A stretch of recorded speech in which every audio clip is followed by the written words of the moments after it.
I'm Roxane Lukas. I'm the Chief People Officer of Scopely. Scopely is a mobile gaming company based in California and a number of places in Europe.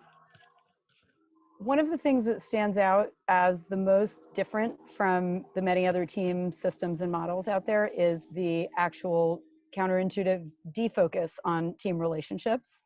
I think it's really refreshing and actually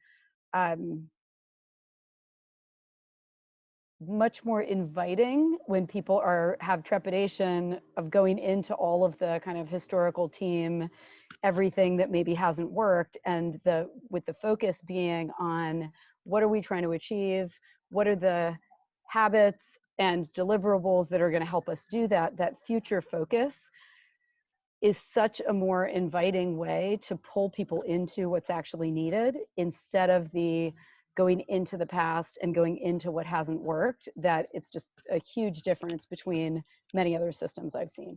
I've already seen many times the opportunities to use what I took out of the workshop in that choice point between going down into somebody's reality that they're stuck in because of their function or their specific situation, and noticing the choice to instead of going down into that, going up into where are we trying to go. And that is such a key to unlocking forward movement, that just that one distinction in how I respond to people and situations already is paying great dividends in forward movement.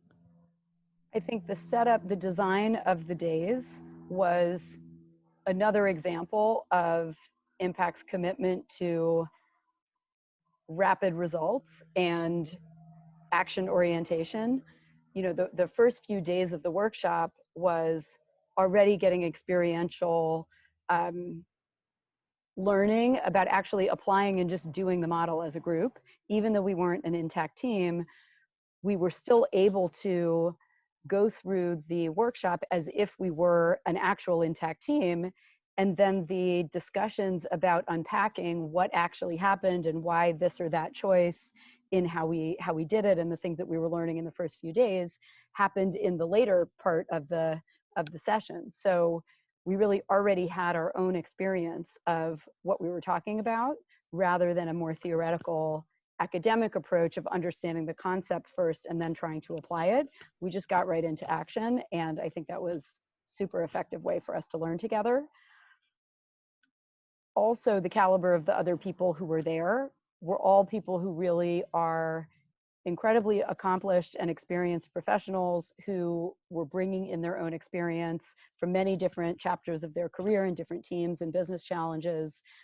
So the space was really kind of safe and rich for bringing real world problems to what we were talking about, and each of us getting the counsel from each other as well as the workshop leaders about how we could be thinking about the challenge and the intersection of the impact models and the topics we were bringing up. You know, I think a common attribute, you know, when I've learned something that really has made a shift, it's not just information, but it's actually a shift in how I think. One of the things I notice myself saying, and it doesn't happen a lot, is, wow, I wish that I learned this a whole lot earlier. And so when I think about, you know, the awareness that the breakthrough model and the impact team system takeaways that I really got from the session, I wish I could go back in time 20 years and apply it to all my previous leadership and management jobs and opportunities. And so to me, that shows there really was great value in what I took out of it in such a practical way. And I would highly recommend for anybody, wherever you are in your path as a leader or manager, and even just anybody who's on a team anywhere, there's so much to get out of what effective teamwork and the techniques of really unblocking some of those persistent issues in organizations about performance and teamwork. There's just so much richness in it and so many things to apply that I'd highly recommend anybody who's just up for learning to go after it and get what's there for them.